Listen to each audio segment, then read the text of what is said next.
แต่นี่มันขายดีเด็กเลยอยู่ได้ดีโอ้ยอันนี้ขายดีเพราะมีผู้ใหญ่บ้านหนุนหลังซื้อดอกว่ามีตัวเกี่ยวมิวสิกแง่ปฏิลังกาหันอย่าให้บอกความจริงหลายบัดเทพนี่บ่ลองก็มีตัวเกี่ยวมิวสิกแง่ปฏิลังกาโลดโอ้เฮ้ยอย่าให้บอกความจริงหลายนี่มีเตอร์บ่มียูรีกับผู้ใหญ่บ้านนู้เอาปฏิลังกาโลดยู่มองสบายซื้อดอกยู่มองสบายซื้อดอกเลยเบาได้โอ้ยมาขายข่อยครับเอาข่อยบอกว่าจริงเราก็จ้างอยู่เราก็จูดีก็จะสมบูรณ์ความจริงสลายเราไหลในตัวเราก็จ้างอยู่อาจารย์เราก็จ้างอยู่ดอกเป็นบ่เทพจ้างอยู่บ่แม่นจ้างอยู่จ้างเบิ่งรายบาทอยู่นั่นจ้างเอาเขาเจ้าเป็นหยังคนเป็นมิตรซุ่มหัวฮ่าเขาเป็นหยังเอามาความจริงมีแต่ฮ่าอยู่เขาเป็นอย่างนี่บอกใช้มา2 ปีแล้วพุ่นนะเอาใส่2 ปีละกับพ่อใหญ่บ้านพาไป2 ปีละก็เลยใส่2 ปีไม่บอกว่าจริงด้วยวันเฟียมไม่ค่อยเบาซะเพื่อนบอกว่ามื้อวันที่27มิถุนายนบอสเฟียมทำตัวไม่ต้องให้ว่างนะพ่อนะเดี๋ยวสิเบิดไลฟ์กว่าเก่าบอกเดี๋ยวนี้ข่อยคิดยังบอกได้ว่าข่อยไม่ทางบัตรหนางั้นเพื่อว่าข่อยสิเฮ็ดบัตรออกมาก่อนข่อยสิเฮ็ดผ้าล่าจากบัตรอีหยังซั่นนี่เดี๋ยวนี้หมายถึงว่าบัตรมันต้องจังได๋วะเฮ็ดจะเฮ็ดแพงก็โอ้ยยังบ่เป็นเลยแล้วก็ผู้สนับสนุนก็บ่ทันได้มีพ่อลงทุนบักหลายแม่พ่อประกาศจังซี่พ่อประกาศว่าอินฟูนี่ให้มันรับไปผู้ละ100 ใบ200 ใบเลยมันคนติดตามผู้ละล้านเนี่ยมันซื้อให้ FC มันน่ะนะผู้ละ1,000 ใบพ่อได้เต็มคาราเบลเลยแมนครับโอ้ยแนะนำให้แทนายพัดแม่เด้อไปบอกสู้ฟังนี่ล่ะสมมุติว่าบอสเฟมมันเสียคนติดตามหลายเป็นเจ้าของแบรนด์หลายเมาใส่กันแม่พ่อเกใส่กันแม่แล้วบัดนี้ให้เขาเอาไปแจก FC เขามาเบิ่งงานเฮาจังบอสเฟมนี่เจ้าภาพใหญ่บัตรละ100 บาทเมาไป200 ใบเองสิบอลใบ100 บาทพนันแต่ได้ทุนแท้สาวหน่อยแม่ผิดวงเต็มวงนี่นะครับโตเกียวมิวสิกเต็มวงนี่นะ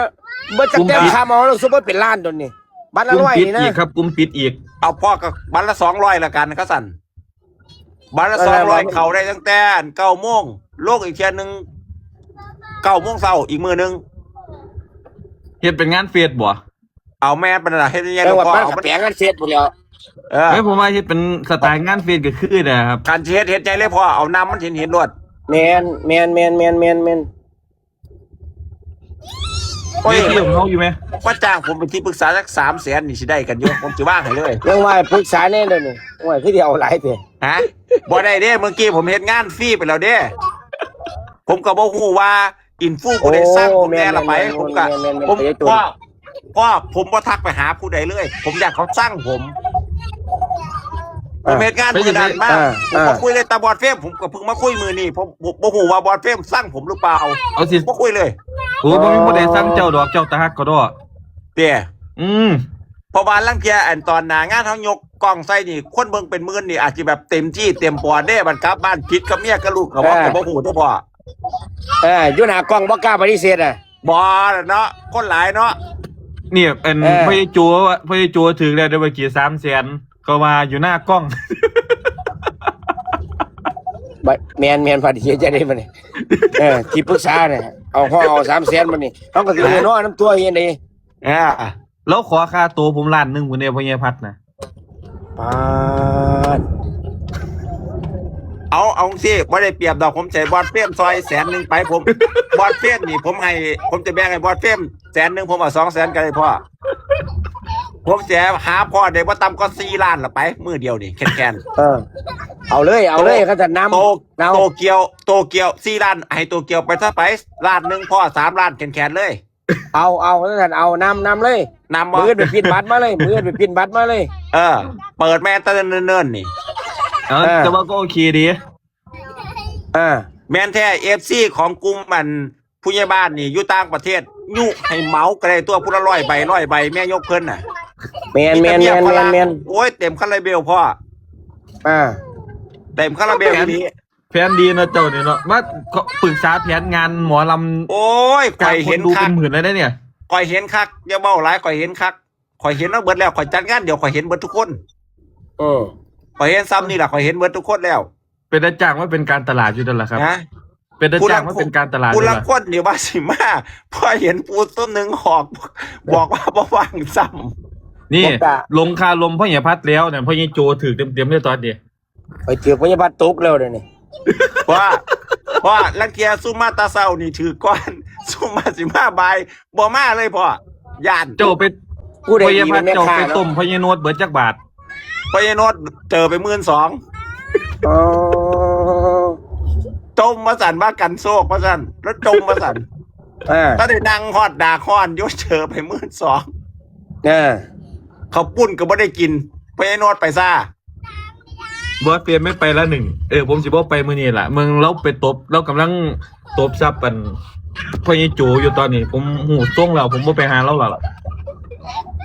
แต่ว่าผมกลางเลยเด้เพราะว่าผมเอาเพื่อพี่พ่อน้องผมอย่างเดียวเด้ เอ๊ะ งานมือนั่นนี่ผู้ใหญ่บ้านนี่มักขนาดเลยขายอันบัตรอหยังบ่ฮู้แล้วบัดเลย3 หมู่ 4 หมู่ผมได้ยินข่าวว่า3 หมู่ 4 หมู่ขนาดผมก็เจอไป 4-5,000คือกันห้ามานี่บัดนี้พ่อเอ้ยว่าสิรอให้หมู่ยองที่ไหนได้เจ้าของก็ต้องให้เป็นตัวอย่างสรุปเจ้าของก็ต้องเจอคือกันแต่สิว่าแนวไหน ก็เรียกเขาดักเจ้าของเงิน เขาดักเจ้าของคักบัดนี้ไปยัวหมูเด้ว่าไอ้เจ้าเอาเนี้ยเจ้าเอาเนี้ยขันว่าเอาก็ว่าได้บัดนี้มันเบ้าได้โคตรมันเบ้าได้ฮะเอาได้สุดสรุปว่าเขาก็ต้องออกก้อนรอมันคือกันแต่สิว่าแนวไหน บอกข่อยถาม แต่ เลย ขัน เจ้า มา ไปรับในน ขั อน น มา ไป หลาย จะได้ นี่ พัน เงินหมุนเวียนหลายเด้บัดที่นี่คันอินฟูมาหลายนี่ แมนพ่อจัดไงกว่ากาซาดเลยผมบอกให้กันพ่อเฮ็ดได้ เนาะ แล้วสิมีหม่องอยู่บ่ อีหลีพ่อผมบอกให้ โอ้ยผมกำลังคิดหลายนี่ผมกำลังตัดสินใจดูนี่ว่าวันที่27สิไปบ่นี่ แต่ว่าผมน่ะเป็นคนตรงได้เพราะว่าผมบ่อ้อม ตอนแรกก็ว่าสิรอเอาเขาสรุปว่าเจ้าของก็ต้องออกคือกันเพราะออกก็บ่ได้เพราะว่าขันเท่าว่ากล้าออก เขาก็ว่าเอาน้ำบัดนี้จังสรุปว่าต้องออกคือกัน สรุปว่า ต้องเป็นตัวอย่างแม่เจ้าของก็เป็นตัวอย่างให้เขาที่เปิดหัวให้เขาอย่าง ตอนแรกก็ว่าสิจัดยังไงสรุปว่าเจ้าของก็ต้องจ่ายคือกัน เนี่ยนะครับ อยู่บ้านแพงนะครับบ้านแพงสารคามครับผม ข้าเจ้าเป็นอินฟูเป็นเจ้าของกิจการบัตรไล่เข้าเป็นทนายความเงินกับบ่มีบ่ได้คือเขาได้บัดนี้ปัดจัดอินฟูไอ้จัดอินแพ็คโหลดมาสั่น บอกพ่อใหญ่โจจะสนามหลวงจ้าพะนะ สนามหลวงเขาบ่ให้ เพราะมันมีงานร่วมอินฟูนี่ที่แบบร่วมแบบเบิดประเทศนี่ ผมก็อยากให้พ่อเป็นเจ้าภาพอยู่ในฐานะที่เป็นผู้อาวุโส โอ้บอกไปคือเถ่าเนาะสูเอาแม่เอามาเบิดละอันไฟอินฟูอันนี้ไฟอินฟูทั้งตก TikTok เนาะเดี๋ยวไฟอินฟูทั้งเยี่ยวทั้งอย่างนี้จัดมาให้บัดนี้โอ้ขอไอ้เรื่อง TikTok ไอ้เรื่อง TikTok ไอ้เรื่อง TikTok อย่าลงโทษผมเลยอย่าลงโทษผมเลยพ่อต้องเฮ็ด ผมพูดผิดผมลองเฮ็ดแบบน้อยๆแล้วพ่อก็ต้องร่วมแบบภาคละประเทศนะพ่อนำประกาศชื่อเลยครับผมผู้ใดมาเนี่ยเอาเป็นแกนหลักไว้เพราะตัวเด็กเป่งๆมากเขากับมาเหมือนแมนอยู่บ่ไหวดอกพ่อขันเท้ารอเอาแสงไปรอในแล่นแตกสวดคือกันย่าน แต่ว่าพ่อมาแล้วนี่นะมา เป็น แล้ว จัด เขา อ จะ ยู่บ้าน อยู่จังได๋ตัวนี้เฮาสิเอาอีหยังต้อนรับเพิ่นอยู่หม่องอยู่หม่องเข้าจังได๋บ่ กติกาบัดนี้พ่อจังซี่อินฟูหันเวลาสาดกล้องใส่เหมือนผมบอกหันคือคนเบิ่งหลายปั๊บโอ้ยอยู่ไงคักฮ้อนประเดี๋ยวมันกระทนอยู่เพราะว่าแสงมันหลายซุปนี่แดกแสงพ่อเอาแสงสาดใส่ฮ้อนประเดี๋ยวก็อยู่ได้เพราะว่าติดดินคักพ่อไปสาปลาล่าสุดกระโจกจมโอ้ยฮ้อนโอ้ย เอาจมมาฮ้อนอยู่ข่อยก็ฮู้ว่าข่อยฮ้อนข่อยก็สิอยู่บ่ได้แต่ว่าสาดกล้องไปบ่ได้เห็นบักใดเอ้ยปากจะคนได้ล่ะเฮ้ยมวนเยอะๆได้ขนาดกล้องนะฮอดไปได้กระเต้นเพราะกลางแดดไปได้กระเต้นลบล้างกล้องในวันนี้บ่ฮู้ว่าสิจมได้เขาบ่ได้ยินเนาะเพราะเขาถือกล้องตลอดแต่หมอลำกระเต้นจนนาแลละไปก็ยังสู้แม่นคนละเพลงอินฟูใจเพื่อว่าให้ขึ้นเวทีผู้ละเพลงให้อินฟูเป็นคนใจค่าขึ้นดีกันดีกันนี่เนาะแบบว่าผมก็เป็นคนบอกความจริงผมก็ปกละไปแต่ว่าผู้ใดสิไปด่าข่อยก็ด่ารถไป กาว่าอินฟูทุกสายมันมาร่วมกันหมดเลยเดี๋ยวสายทางด้านเซรีตังมาเต็นมังกรมีหมูหยองประทานห่างมาเบิดไฟอันนี้ดิอันนี้ไฟทางด้านบ้านฟ้านี่ พ่อ ก็ ต้อง เคลื่อน เอา นี้เลยแล้วก็ประกาศซื้อเลยว่าผู้ใดมาเนี่ยค่อยๆประกาศไปเลยครับ ไฟเจ้าของแบรนด์แน่ ถูก ไฟคอนเทนต์เอาทุกรูปแบบ วันนี้ พ่อ ไฟเจ้าของแบรนด์อีกมาร่วมกันไปทั้ง YouTube ทั้ง TikTok ทั้งเฟซว้ายมาโลไอ้เนี่ย แมน ไอ้เล็ก TikTok อย่าลงโทษผมเลยเพิ่งเล่นได้ 4-5 วัน ต้อง อย่าลงโทษผมเลย ต้อง ผมขอ บูบิน ร้อง นะ เถอะไอ้เล็ก TikTok ไอ้เล็ก TikTok ไอ้เล็ก TikTok ไอ้เล็ก TikTok อย่าลงโทษผมเลยวันนี้แม่นมาละส่วนเขาเจ้ามานี่ส่วนเขาเจ้ามาเบิดบัดนี้คือโอ้โหรับรองว่ามวนแท้อีหลี โอ้ยส่วนเลยคอนเนคชั่นบอสโจสุดแล้ว พี่น้องเฮาอ่ะ มุนกว่าเก่าแมนครับมุนก็รอบที่แล้วอีก แต่ว่าของผมจัดไปรอบนั้นแล้วผมจะมาจัดอีก เพราะว่าขันจัดอีกรอบ2นี่ มันสิมีนู่นนี่นั่น ผมประจัด แต่ว่าผมสิยกให้พ่อเป็นผู้จัดต่อ เอาได้ จัดบูธขายของค่ะก็ว่า เฮาต้องเปิดจังได๋เพราะว่าข่อยแม่นงานนี่เกิดขึ้นเพราะว่าเกี่ยวกับอินฟูข่อยก็สิโยงให้มื้อนั้นหลังจากคุยกันกับบอสเฟมกับทนายพัฒน์นี่แหละเลยทนายพัฒน์ล่ะตัวตั้งตัวตีไปตัวแบบว่ายางน้ำถือไม่ถือยางน้ำนั่นอันนี้ให้ ว้าย ต้องเป็นเจ้า เพราะว่าเจ้าปากประแดกนี่ ตาใจเมือนคนขอยานตาอวยเบาดีเป็นยังแล้ว นี่ล่ะนั่นล่ะเจ้าคือข่อยกับเจ้านี่ต้องย่างไปนำกัน แต่ว่าข่อยนี่ให้เจ้าย่างไปหาผู้นั้นเฮาทักทายผู้นั้นผู้นี้ คืออันนี้เนาะ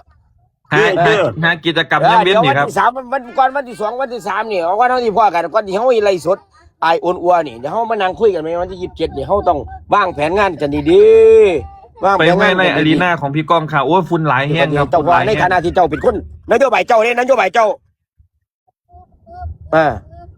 พ่อกั เอา น เด้อ ขัน โล ขั ด น โต สู้ เป็ มาน ตัวตั้งตัว ขัน ตี สู้มาผมเฮ็ดหลายรอบเขาเจ้าจะว่าผมยามขี่เก่าได้พ่อ เอาว่าได้ตัวกันนี่แหละโดนเพื่อไหม โดนเที่ยวแล้วก็ตอนนี้มันยังเป็นทางการนี่27นี่มันเป็นทางการนี่อินฟูมาหลายเด้อินฟูนี่คือโอ้โหมา แต่ เบิ บู ด ธ ละ ขายขอ มาง มันต้อง แต่ละแบรนด์ไปเลยค่ะพอนะ จัดบูธขายของเห็นบ่ผู้ใดมีของสินค้าอย่างเก่ามาขายไปเลยเนาะ แมน เก็บเงินค่าที แต่ว่าขายเลยพ่อเพราะว่าสุดท้ายเงินนั่นก็คือเอาไม่ให้เข้าอยู่แล้วเขาต้องหาทางเอาต้องหาทางเอาเขามาขายสินค้าบอกให้มันดูดีจักหน่อยบ้าสามารถขายสินค้าได้บูธใครบูธมันแต่สุดท้ายอาจจะบอกว่าร่วมบริจาคให้นู่นนี่นั่นสรุปว่าเงินที่มันขายมาเบิดมึงเข้าเอาเบิด งานนี้ไปขายของให้บอสเฟรมเหมาเศร้า มาขายของไอ้บอลพี่บอก กะสิว่าบอสเฟรมร้านละ5,000น่ะสิผมมา ไอ้ ตื่น เนี่ยพ่อก็เคยคิดคือกันอยู่ว่ากีฬาอินฟูนี่ เอานี่ไงกับเป็นกีฬาพื้นบ้านไงตอนกลางวัน กีฬาอินฟูไหมพ่อ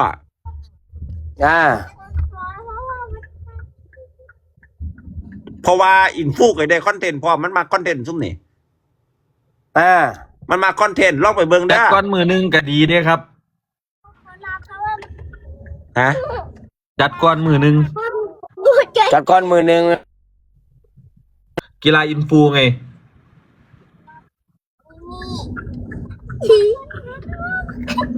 กีฬาอินฟูทีมโตเกียวกับทีม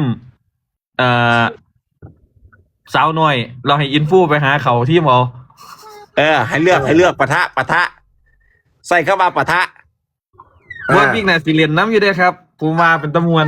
ขันวอดบิ๊กว่าติดงานหยิบหาแต่ว่าผมมาเป็นแต่ศิลปินเหย้าแดดตายกว่าที่เมื่อคืนห้าน นี่แล้วฉันมือเดียวนี่มันที่เน่าก่อนดิสัญญาณบินแล้วมันยังขึ้นอีกบ่ไหวดิศิลปินบ่ไหว พอก็เริ่มบ่าย3ที่ล่ะ กีฬาสิบใบพงบ่ แต่ว่า เอาอินฟูมาแข่ง อินฟูมันตื่นสวยพอมันบ่มักย่ำเช้าดอกซุ่มนี่ แมนมักนอนแจ้ง ซุ่มนี่มันตื่นสวยพอย่ำคือมันเป็นพิเศษเดี๋ยวตีหนึ่งเที่ยงคืนแล้วพ่อผมสินอนมื้อผมสิไปบรรยายมหาลัย แมน โอ้ย ไปเสียตา ให้บอสเฟมขายของซะ แม่ให้บ่เฟมขายความซะข่อยก็เสียบตาแล้วข่อยด้านช่องปิวข่อยก็จะนี่ของกล้องอยู่นี่แต่ใกล้ๆอยู่นี่โอ้ เดี๋ยวพ่อให้พ่อประชาสัมพันธ์ไปพ่อจะขึ้นอีกตอนจังม่วงเขาสิได้ถ่า อีหยังอีกไม่ถึงอีหยังอีก ขึ้นนี่จะขึ้นตอนจังม่วงเขาจะได้ถ่า เอาขึ้นไปแล้ว สิ เด้ ประชาสัมพันธ์ไหน นี่ขึ้นไปหันนี่ไปรับเดือนนั้นลูกเต้าอยู่อันนั้นสนามบินนี่ บอส ลงจากรถแล้ว ตอนนี้จีหลังจากลงไปดีจะขึ้นตอนจังม่วง ลงจากแล้วเสียขึ้นอีกอยู่บ่เดี๋ยวนี้เว้ย เอา สิไล่ ตาม ลังเสียไล่ขึ้ เห็ น น มา เราพักนี้เราไล่ตัวกัน3-4มือแล้ว มันบ่มีแนวไล่เด้ลังเสียสิไปสู้หยังกันขวางก็บ่มีขายเอาหรือว่าเลยว่าข่อยบ่มีแนวขายน้ำหมู่ข่อยเยอะจังสิเอายกวงเสาหน่อยแพงแล้วมาขายตักปังตะกร้าเลย เพราะขันว่ามีแนวเว้าเด้อจะบอกให้พออ่านคอมเมนต์มันก็มีแนวเว้าคือเขา โอ้ยคอมเมนต์เหมือนบ่ ไออ่านคอมเมนต์มันจะพาไปดอกซุ่มนี่มันอยากว่าอย่างก็จะพาไป คอมเมนต์ก็มาจากทนายพัฒน์มาจากทางนายพัฒน์กำแพงตัวเขา บัดนี้ขันพ่อว่ามีหมูเว้าพ่อก็เอานี่ละก็กดขึ้นเชิญแขก FC ขึ้นมาเดี๋ยวมันก็พาเว้าบัด โอ้ นี้บ่อึดแนว จัง เว้า สั้นละกะสิจังสั้นละเดี๋ยวนี้ บ่อึดแนวเว้านี่สิเอาปันได้คอนเทนต์อันนี้ แล้วเงือแต่คนเบาได้จนหวดนี่แหม่คือพญพัดนี่แหม่เราเบาจังไหนเราเบาได้เบิดมือนี่แหม่ อย่ามาเว้าว่าพ่อใหญ่พัดจังได๋มีแต่พ่อใหญ่โจ โอ้ยข่อยบ่ได้